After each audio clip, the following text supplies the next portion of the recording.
नमस्कार। कराने आपको अपने अधिकारों का एहसास, हाजिर हैं हम लेकर फिर से आपका अपना कार्यक्रम कानून की बात। दर्शकों, हमारा देश संस्कारों और मूल्यों वाला देश है।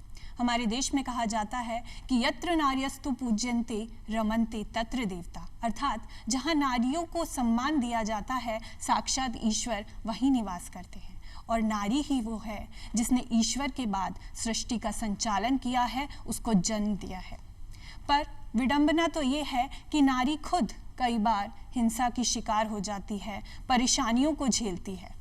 तो आज हम चर्चा करने वाले हैं इसी महत्वपूर्ण विषय के बारे में, जो कि है घरेलू हिंसा एवं विधिक उपचार। और इसी जानकारी के लिए हमारे साथ हमारे स्टूडियो में मौजूद है हमारी बेहद खास मेहमान भाग्यश्री सैनी जी, जो कि एक महिलाओं के लिए काम करने वाली women and child right activist हैं और राजस्थान में स्कूल छोड़ चुकी बच्चियों को आगे बढ़ाने के लिए काम करती है। मैम, हमारे शो में आपका बहुत बहुत स्वागत है।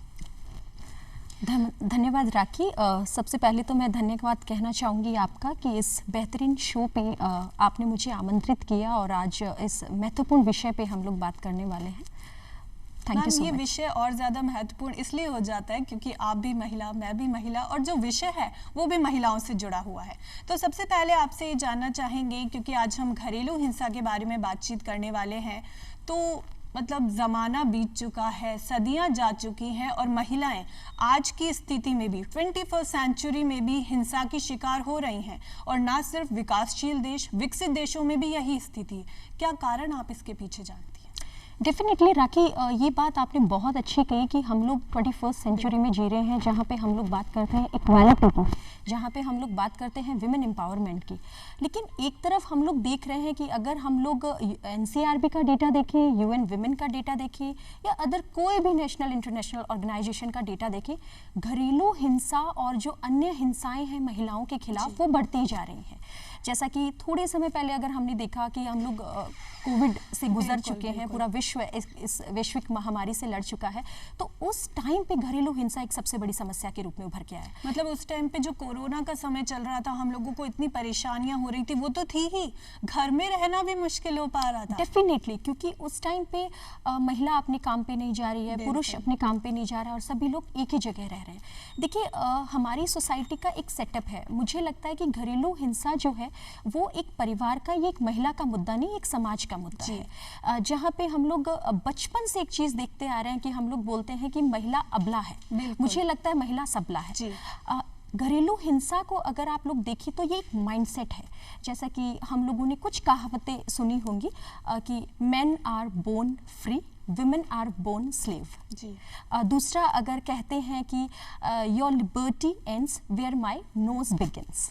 ये चीज़ें हम लोग सुनते हैं। तो ये जो माइंडसेट है, जब तक ये माइंडसेट नहीं चेंज होगा, हम लोग घरेलू हिंसा जैसी जो ये हिंसा है इसको रोक नहीं सकते। मतलब जैसे इसके पीछे का जो मुख्य कारण आपको लगता है वो ये है कि हमारा माइंडसेट। डेफिनेटली, जैसे मैं कुछ एग्जांपल्स के तौर पे हम लोग दैनिक दिनचर्या वाले एग्जांपल्स में आपको बताना चाहूँगी कि जब एक बेटा और बेटी को हम लोग रेज करते हैं तो डिस्क्रिमिनेशन होता ही होता है।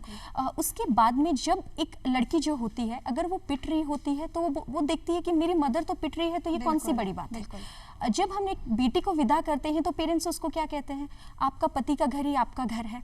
मतलब कि हमने वो ऑप्शन बंद कर दिया है कि अगर आपके साथ कुछ गलत हो रहा है तो आप वापस आ सकते हैं। ठीक है। और वो उससे समझ में ही नहीं आता, जब ससुराल जाती हैं तो कहते हैं तुम तो पराए घर से आई हो, घर वापस आते हैं तो कहते हैं तुम तो पराया धन हो, तुम्हें तो पराए घर जाना है।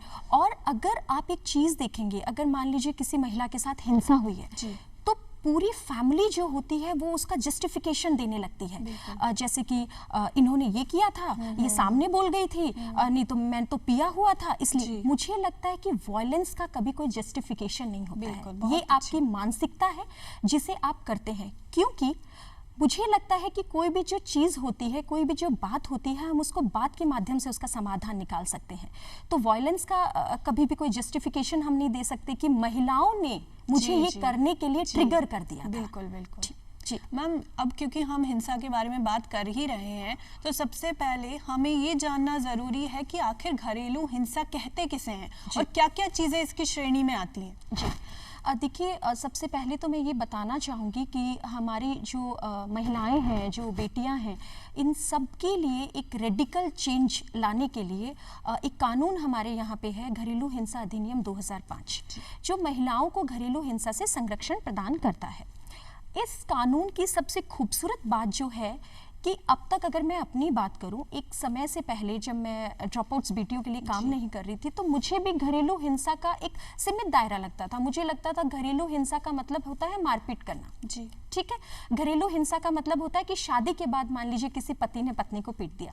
लेकिन जब इस कानून के बारे में अवेयरनेस हुई, इसके बारे में मैंने जाना, तो सबसे बेहतरीन चीज़ तो ये है कि इस कानून में सभी महिलाओं को इंक्लूड किया गया है, शादी से पहले या शादी के बाद।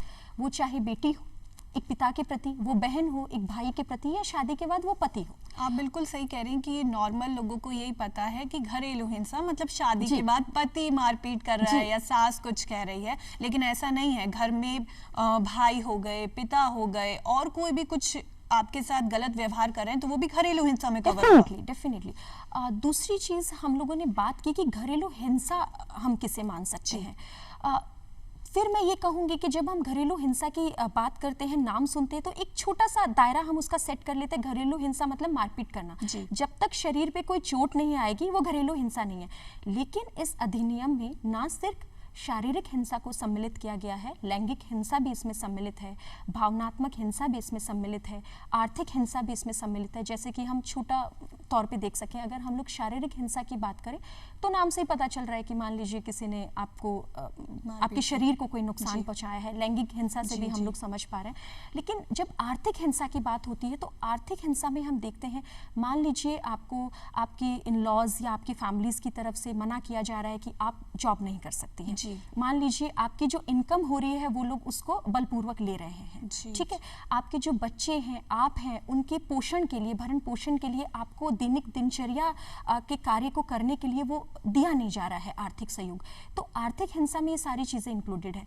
जब हम भावनात्मक हिंसा की बात करते हैं, मौखिक हिंसा की बात करते हैं, तो मुझे सबसे खूबसूरत इस एक्ट की ये बात लगती है कि हमारे इंडियन सोसाइटी में मेंटल और भावनात्मक जो चीज़ें हैं उनको हम लोग कभी काउंट नहीं करते हैं, उनको कभी हम लोग इतना सीरियस ही नहीं लेते हैं। इस अधिनियम में बिल्कुल ये इंक्लूड किया गया है कि मान लीजिए एक लड़की है, आपने उसके रंग रूप पे कमेंट किया, वो भी भावनात्मक हिंसा है। मान लीजिए आपने उसको बेटा पैदा करने के लिए प्रेशराइज किया, वो भी भावनात्मक हिंसा है। या जैसे है ना, कोई सास ननद ताने दे रही हैं, क्या वो भी इसमें कवर होता है? जी बिल्कुल इसमें कवर होता है, क्योंकि कहीं ना कहीं वो एक महिला की भावना को ठेस पहुंचाता है, साइकोलॉजिकली उसको इफेक्ट कर रहा है। मतलब शरीर की जो चोट होती है वो तो दिखाई देती है, मन की दिखाई नहीं देती, पर शायद अब इस एक्ट के तहत वो भी दिखाई देगी। जी जी। तो ये बहुत रेडिकल चेंज लाने वाला कानून था, जिसे हम लोगों ने महिला के संरक्षण के लिए पारित किया था, और बहुत बेहतरीन कानून है। अगर महिलाएं इसको लेके अवेयर हों, महिलाएं थोड़ा सा समझ पाएं, तो हम लोग घरेलू हिंसा जैसी चीज़ों से बच सकते हैं। मैम, क्योंकि हम इस बारे में चर्चा कर रहे हैं तो अब हमें ये भी जानना ज़रूरी है कि घरेलू हिंसा हो रही है, महिला बहुत ज़्यादा परेशान है, अब उसके पास क्या अधिकार है, वो क्या कर सकती है, कहाँ जा सकती है? देखिए, यहाँ पे दो चीज़ें हैं। सबसे पहले तो मान लीजिए किसी महिला के साथ घरेलू हिंसा हो रही है, और एक तो वो महिला है जो अपने लिए आवाज़ उठाती है। हम एक छोटी सी चीज़ मैं यहाँ पे कहना चाहती हूँ, ज़रूरी नहीं कि जो जागरूक है उसके पास आवाज़ भी हो। बिल्कुल। हमारे यहाँ पे सोसाइटी में अगर हम इर्द गिर्द देखें, महिलाएं बहुत पढ़ी लिखी हैं, उन्हें अपने लॉज के बारे में पता है, डोमेस्टिक वायलेंस एक्ट के बारे में पता है, लेकिन वो अपने लिए आवाज़ नहीं उठा सकती हैं। ठीक है, लेकिन अगर हम लोग गांव की ग्रामीण महिलाओं की बात करें, उनके साथ अगर घरेलू हिंसा होता है तो उन्हें लगता है कि ठीक है ना, ये तो एक एक्सेप्टेड नॉर्म है। अगर एक छोटी सी रिपोर्ट में यहाँ पे बताना चाहूँगी, यूएन की एक रिपोर्ट आई थी जिसमें ये कहा गया था कि 47% महिलाओं ने ये माना है कि थप्पड़ ही तो है, थप्पड़ कौन सी बड़ी बात है, एक थप्पड़ ही तो था। अगर बेटी अपने पेरेंट्स को बताएगी कि मुझे हाथ उठाया है, बेटा एक थप्पड़ ही तो मारा है। जी, ठीक। और यहीं से चालू होती है इस तरीके की हिंसाओं को बढ़ावा मिलना। डेफिनेटली। अब हम लोग बात करते हैं कि महिला के साथ घरेलू हिंसा हो गई है, तो सबसे पहले तो जो महिला जिसके साथ घरेलू हिंसा होती है वो अपने लिए आवाज़ उठा सकती है, वो सक्षम है, तो वो शिकायत अपने नज़दीकी जो हमारे इसमें संरक्षण अधिकारी का प्रावधान किया गया है, पुलिस स्टेशन है, वहाँ पे अपनी लिखित शिकायत दे सकती है।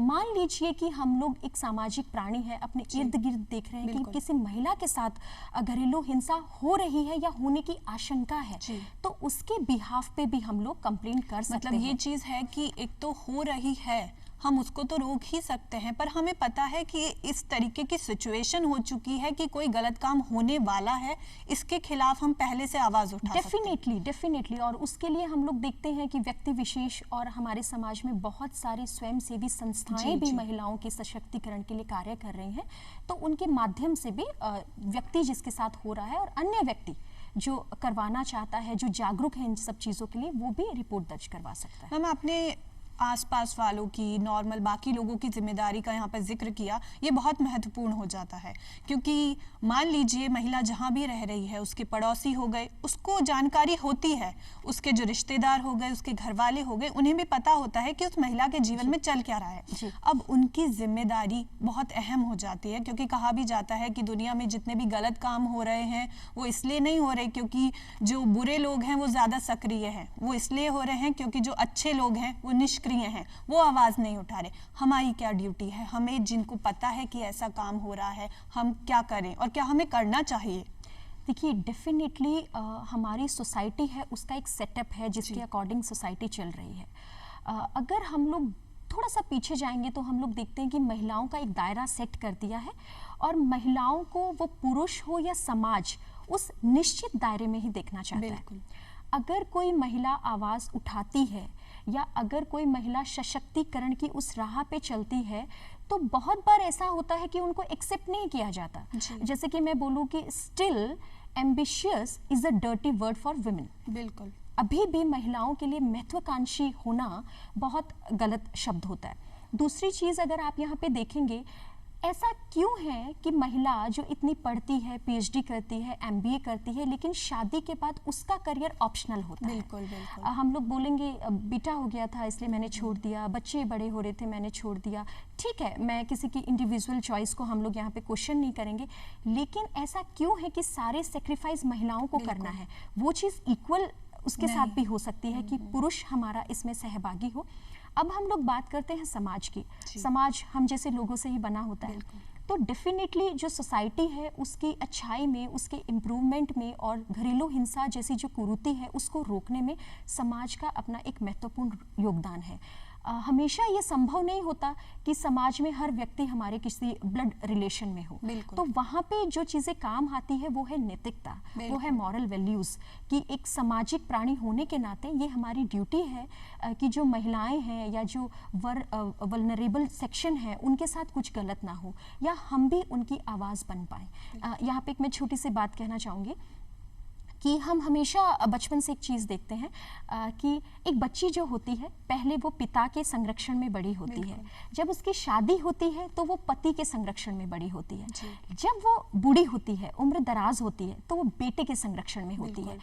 हम महिलाओं की ऐसे क्यों थॉट्स हमारी फैमिली ने, हमारे पेरेंट्स ने, सोसाइटी ने बनाए हैं कि हम महिलाओं को जिंदगी भर संरक्षण चाहिए? हम महिलाएं वो बोल्ड क्यों नहीं बन सकती, उतनी स्ट्रांग क्यों नहीं है जो हमें इनहेरेंट है वो गुण कि हम दूसरों को संरक्षण दें? और संरक्षण देने वाला भी पुरुष ही है, महिला को संरक्षण देती हुई नहीं दिखाई देती है। डेफिनेटली। देखिए, इस चीज़ को भी हमें बहुत ज़्यादा वो करने की ज़रूरत है। अगर मैं एक छोटा सा एग्जाम्पल जेल का लूँ कि वहाँ पे अगर आप लोग एक छोटी सी चीज़ देखेंगे कि अगर कोई पुरुष कैदी होता है और जब वो रिहा होता है तो सोसाइटी बहुत आसानी से उसको एक्सेप्ट कर लेती है और वो अपनी लाइफ को आराम से स्वीकार कर चालू कर लेता है। लेकिन अगर किसी महिला ने कोई अपराध कर दिया है, उसको वो जेल से रिहा हो रही है, सोसाइटी उसको बहुत जल्दी एक्सेप्ट नहीं करती है। मैं इसके पीछे का थॉट प्रोसेस आपको समझाना चाह रही हूँ कि महिलाओं के प्रति जो सोच है वो समाज कैसे लेके चलता है। तो ये बहुत इम्पॉर्टेंट चीज़ है। समाज एक सामाजिक प्राणी होने के नाते ये हमारी रिस्पॉन्सिबिलिटी है कि हम अपने लिए तो लड़ें ही लड़ें, हमारे समाज में जो भी हमारे आस पड़ोस में जो भी महिलाएं हैं या जो भी बहनें हैं, बेटियां हैं या जो बच्चे हैं, अगर उनके खिलाफ भी कुछ गलत हो रहा है तो ये हमारी नैतिक जिम्मेदारी है कि हम उनकी आवाज़ भी बनें। और कहा भी गया है कि यही पशु प्रवृत्ति है कि आप ही जिएं, वही मनुष्य है कि जो मनुष्य के लिए मरे। और मरने की ज़रूरत नहीं है, बल्कि मरना दूर हटाइए, हम कुछ अच्छा कर दें अपने लिए, दूसरों के लिए, वही बड़ी बात है। डेफिनेटली हम घरेलू हिंसा महिला के साथ हो रही है, हमने कारणों के बारे में आपसे जाना, हमने देखा कि कितनी तरीके की घरेलू हिंसा होती है, अधिकार के बारे में आपने बताया। सरकार क्या सुविधाएं ऐसी महिलाओं को प्रदान करती है कि उनका जीवन अच्छे से वो बिता सकें? देखिए, अगर हम लोग सरकार की सुविधाओं की बात करें तो बहुत सारी सुविधाएं हैं, बहुत सारी स्कीम, बहुत सारे। सबसे पहले तो मैं कॉन्स्टिट्यूशन की बात करूंगी कि संविधान में महिला और पुरुष को हम लोगों ने आर्थिक, सामाजिक, राजनीतिक इक्वालिटी दी है। वो कभी मौलिक अधिकारों के तौर पे, कभी मौलिक कर्तव्य और कभी नीति के निर्देशक तत्व और भी बहुत सारे राइट्स उनको दिए गए हैं। दूसरी, इन राइट्स को इम्प्लीमेंट करने के लिए हमने बहुत सारे ऑर्गेनाइजेशंस बनाए हैं। जैसे कि हम लोग मान लें कि महिला आयोग, पुलिस थाने, महिला पुलिस थाने जो स्पेशली जो कॉन्सेप्ट आया था। दूसरा, जितने भी हेल्पलाइन नंबर्स 1091 या और अदर आप ले लें, तो ये सारी चीज़ें हमने महिलाओं को दी हैं। इसके अलावा जो कानून है महिलाओं के संरक्षण के लिए वो तो महत्वपूर्ण है ही। उसके अलावा जैसे अगर आप और भी चीज़ें देखें, वन स्टॉप सेंटर्स की अगर हम लोग बात करते हैं कि एक ही अम्ब्रेला के तले महिलाओं को सारी सुविधाएं, सारी जानकारी उनको प्रदान होती है। और इसके अलावा अगर हम लोग देखें, नेशनल लीगल सर्विस अथॉरिटी होती है और जो हमारे डालसा, नालसा और डिस्ट्रिक्ट लेवल पे भी जो होते हैं, फ्री एड महिलाओं को मिलते हैं, क्योंकि हमारे कॉन्स्टिट्यूशन में हमने सभी को ये राइट दिया है कि उनको इक्वल लीगल रिप्रेजेंटेशन का राइट है। और अगर कोई व्यक्ति वकील करने में नाकामयाब है या वो इतना गरीब है कि कर नहीं सकता, तो वो फ्री सुविधाएं भी महिलाओं को प्रदान की गई हैं। और इसका ये जो मांग है वो एक मौलिक अधिकार के रूप में वो आराम से कर सकती है। डेफिनेटली। एनजीओ के बारे में हमने जिक्र किया और महिलाओं के बारे में जो बाकी लोगों की जिम्मेदारी है उसके बारे में भी बात हुई, लेकिन ये भी एक बहुत ज़रूरी चीज़ है कि महिला खुद आगे बढ़े, खुद अपने खिलाफ जो अत्याचार हो रहे हैं उनके लिए आवाज़ उठाएं। महिला की खुद की क्या जिम्मेदारी बनती है? देखिए, मुझे ऐसा लगता है, एक कहावत छोटी सी आपने सुनी होगी कि भगवान भी उनकी मदद करता है जो अपने लिए स्वयं खड़े होते हैं। कोई व्यक्ति आपको आपके राइट्स के बारे में अवगत करवा सकता है, कोई व्यक्ति आपके साथ जा सकता है, कोई व्यक्ति जिंदगी के एक पथ पे एक निश्चित समय में आपकी हेल्प कर सकता है, लेकिन थ्रू आउट दिस जर्नी कोई आपका हाथ पकड़ के आपको स्पून फीडिंग नहीं करवा सकता है। Life is all about up and downs. ज़रूरी नहीं है कि आज आपके साथ घरेलू हिंसा हुई है तो कल आपके साथ कुछ और घटना नहीं होगी। हम लोग बहुत पॉजिटिव तरीके से हमें जीना चाहिए, लेकिन ज़िंदगी यही है। और अगर एक महिला अपने दम पे कुछ नहीं करेगी, अगर वो सशक्त नहीं होगी, अगर वो अपनी आवाज़ की वैल्यू नहीं समझेगी, तो ज़्यादा आपकी मदद कोई नहीं कर पाएगा। मैं यहाँ पे एक छोटी सी बात हमारी जितनी भी दर्शक महिलाएं हैं उनको कहना चाहती हूँ कि जब आप लोग पैदा हुई हैं तो आपके अंदर माँ दुर्गा, सरस्वती, लक्ष्मी सभी के स्वरूप हैं। जब आप किसी अन्याय के खिलाफ लड़ती हैं तो आप माँ दुर्गा होती हैं। जब आप अपने लिए फाइनेंशियल स्टेबिलिटी लाती हैं, इंडिपेंडेंट होती हैं, तो आप लक्ष्मी होती हैं। और जब आपके पास ज्ञान होता है जिससे आप अपने घर को, परिवार को, हमारे देश को, समाज को बेहतर बनाने में योगदान देती हैं, तो आप माँ सरस्वती का रूप होती हैं। तो आप अपने किसी भी अवतार को ना छोड़े, सिर्फ लक्ष्मी और सरस्वती ना बने, समय समय रहने पर किसी गलत के खिलाफ माँ दुर्गा बनने की भी कोशिश करें। मतलब लड़कियों का, महिलाओं का एटीट्यूड कुछ ऐसा होना चाहिए कि मैं किसी को छेड़ती नहीं और मैं किसी को छेड़ूंगी भी नहीं, लेकिन मुझे किसी ने छेड़ दिया तो मैं उसे छोड़ूंगी भी नहीं। बिल्कुल, डेफिनेटली। अभी 21st सेंचुरी में जिस हिसाब से अपराध बढ़ रहे हैं, और अपराध ही नहीं बढ़ रहे हैं, अपराधों का जो स्वरूप है वो भी चेंज हो रहा है, तो उस हिसाब से तो ये बहुत ज़्यादा इम्पॉर्टेंट है कि पेरेंट्स अपनी बेटी को ये बताएं कि आपको सहना नहीं है, आपको कहना है। ठीक है। और दूसरी तरफ एक महिला, उसको ये पता होना चाहिए कि मैं भी इक्वली उतनी ही इम्पॉर्टेंट हूँ जितना एक बेटा और जितना एक पति और जितना एक पुरुष, तो मेरे भी वो राइट्स हैं और मैं भी अपने राइट्स को मांग सकती हूँ। और इस चीज़ की शुरुआत घर से ही होगी, क्योंकि घर में ही लड़का और लड़की दोनों में जो संबंध है, जो व्यवहार में उनके अंतर है कि लड़के के साथ अलग व्यवहार हो रहा है, लड़की के साथ अलग हो रहा है, तो लड़का और लड़की आगे जाकर के अपने जीवन में वही करेंगे जी। और ये हम देखते भी हैं। जी, इस पे मैं एक चीज़ कहना चाहूँगी, क्योंकि मैं ग्रामीण परिवेश से हूँ और अभी फाउंडर हूँ राजस्थान अनसेंग स्टार्स अभियान की, जो ड्रॉप आउट्स बेटियों के लिए काम कर रहा है, और ये सारी बेटियाँ ग्रामीण परिवेश से हैं, पुअर बैकग्राउंड हम उनका बोल सकते हैं, बहुत सिंपल सा बैकग्राउंड। एक चीज़ मैंने हमेशा नोटिस की है, जो मैं बहुत बार बोलती भी हूँ, कि हमारी फैमिली का जो सेटअप है, जो कॉन्सेप्ट है, अभी भी उसमें लड़का और लड़की में हम लोग डिस्क्रिमिनेशन देखते हैं। तो पेरेंट्स क्या होते हैं कि अपनी बेटी को बड़ा करते हैं बेटी के तौर पे, कुछ कोड ऑफ कंडक्ट्स उनके डिसाइड कर दिए हैं कि आपको ये करना है, आपको ये नहीं करना, आपको ये करना, आपको ये नहीं करना। बेटी को हम लोग रेज करते हैं कैसे? बेटी की तरह। उनका खान पान भी बिल्कुल अलग होगा, उनकी कुछ लिमिटेशंस कम होंगी, उनको कुछ फ्रीडम्स दिए जाएंगे। अब आपने जब बचपन से उस बच्चे के अंदर ये भावना डाल दी है कि तुम लड़के हो और तुम लड़की हो, तो डिस्क्रिमिनेशन तो हमने घर से स्टार्ट कर दिया, और फिर हम लोग उम्मीद करते हैं कि बड़ा होके वो बच्चा अपनी बहन के अलावा जो महिलाएं हैं उनको अच्छे से ट्रीट करें। तो मुझे लगता है, please don't raise your kids like a boy, like a girl, please raise them like a human being. वो डिस्क्रिमिनेशन वहीं से खत्म हो जाएगा। जरूरी है कि पेरेंट्स अपने बेटों को एटीएम कार्ड और महंगे मोबाइल गाड़ियां देने के साथ साथ थोड़े संस्कार भी दें और उन्हें बताएं कि उन्हें किस तरीके से महिलाओं की रक्षा करनी है, उनका आदर करना है, सम्मान करना है। डेफिनेटली इसमें एक चीज़ है कि पेरेंट्स सबसे पहले तो उन्हें ये बताएं कि आपको एक महिला को ट्रीट कैसे करना है। सेकंड, पेरेंट्स उनको ये बताएं कि एक महिला जिसको बेहतर तरीके से ट्रीट करना है, वो सिर्फ आपकी बहन या माँ नहीं होगी जी। जो बाहर महिलाएं हैं उनसे भी आपका कुछ नैतिकता का, मनुष्यता का रिश्ता है, तो उनको समझाना होगा। बचपन से कहते हैं कि माँ बच्चे की पहली गुरु होती है और परिवार वो प्रथम इकाई होती है जहाँ से बच्चा सीखता है।